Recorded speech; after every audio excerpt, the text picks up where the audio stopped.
Welcome back to Real Theology. Today we're going to talk about guns. I've got several things I want to cover in terms of Christian ethics and guns. This first video is going to deal with the idea of, are guns in and of themselves intrinsically evil?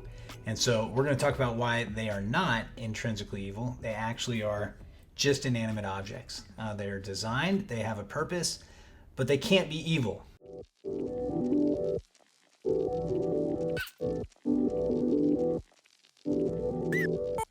One of the hot topics in the culture of the United States revolves around the intrinsic value of firearms. Are they intrinsically bad, intrinsically good? Yes, no, should you or should you not be able to carry? The Second Amendment of our Constitution, it gives us the right to carry, and so many of us as Christians take advantage of that constitutional right.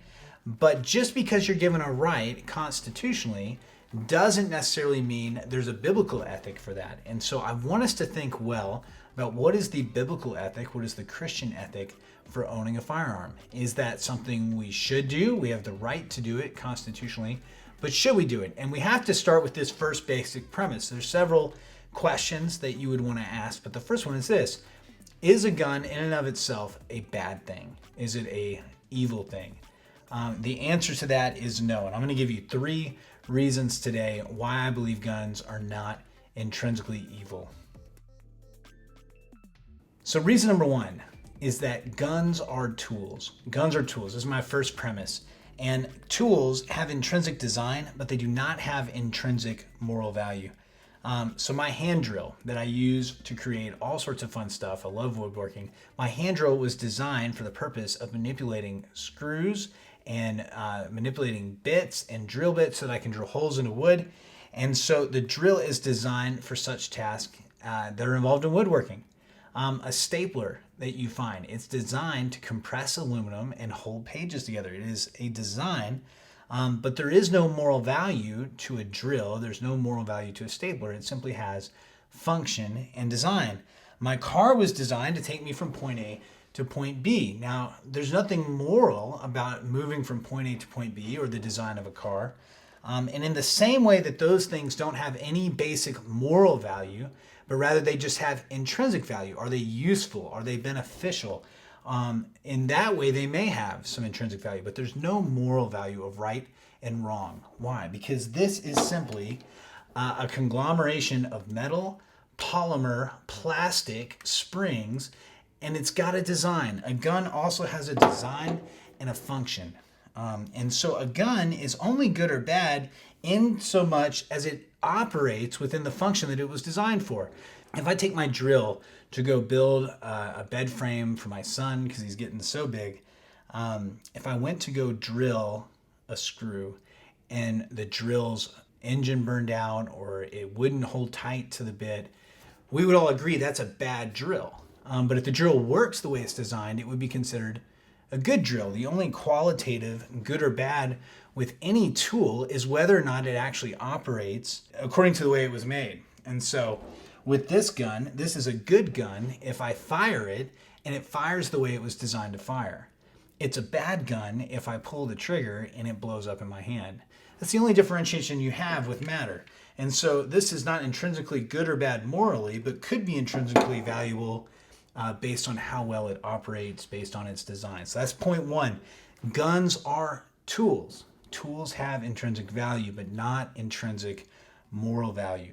Now, let me shift this a little bit into a Christian worldview. So that first point could be applied to anything, anytime, any place. But for us as Christians, how do we validate that view that it's just a pile of steel and plastic?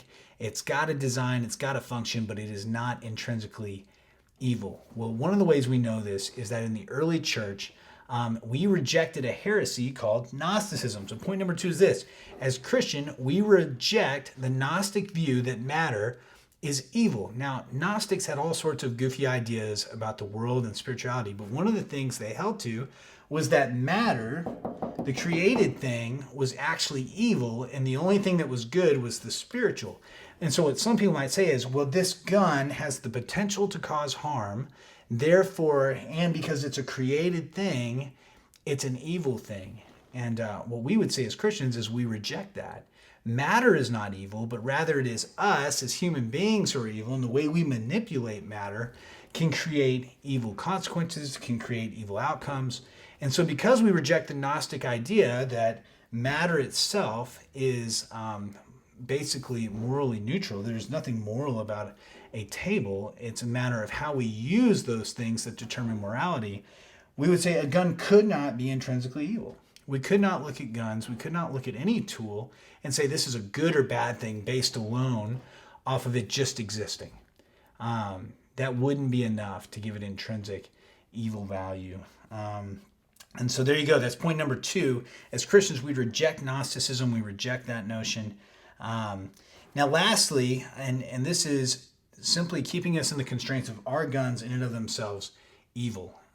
Jesus himself did not reject owning tools, but suggested there are proper and improper use of tools. In one specific passage, I'm going to read it to you. He talks about a sword, and he actually commands his disciples to own swords. And he does not condone all uses of that sword, but he also does not condemn the ownership of that sword. And so at the most basic level, we can say that Jesus did not reject the ownership of a tool that could be used for either self-defense or in the enforcement of the law, or it could be used as it was designed. And so here are the verses. It's in Luke chapter 22, verses 35 through 38. Here we go. Then Jesus asked them, when I sent you without purse, and he's talking to his disciples, when I sent you without purse, bag, or sandals, did you lack anything? Nothing, they answered.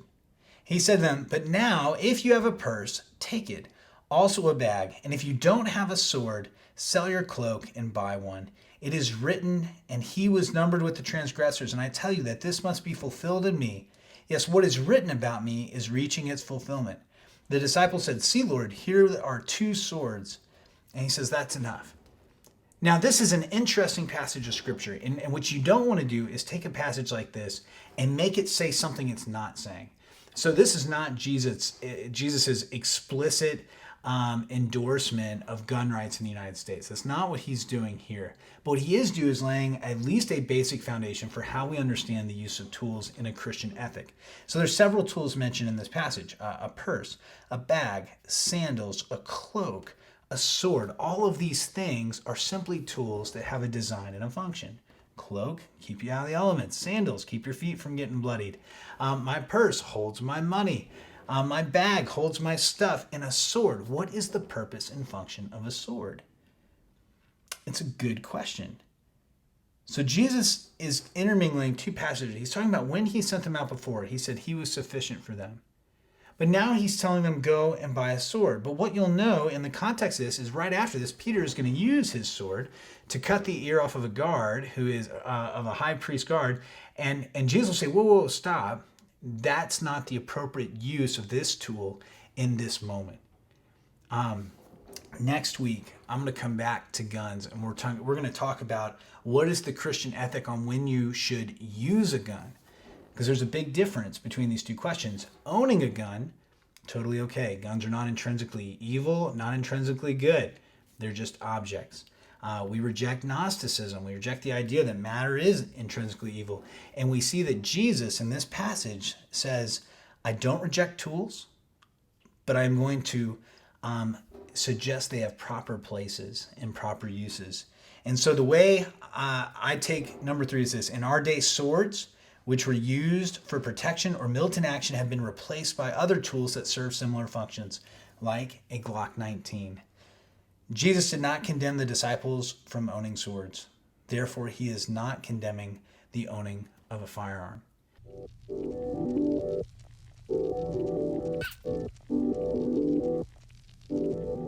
Next week, we'll ask the question, so how does the Bible talk about the use of lethal force in either protecting one's own rights, whether it might be defending a loved one, whether it might be enacting justice as a police officer, as an army soldier, how does the government interact with guns? So I would love to know what you guys think.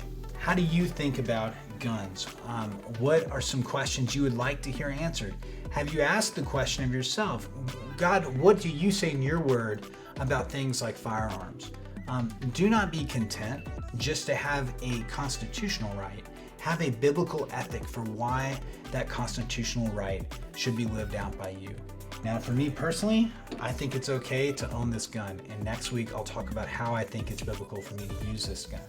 We'll see you next time. This has been Real Theology, talking about firearms.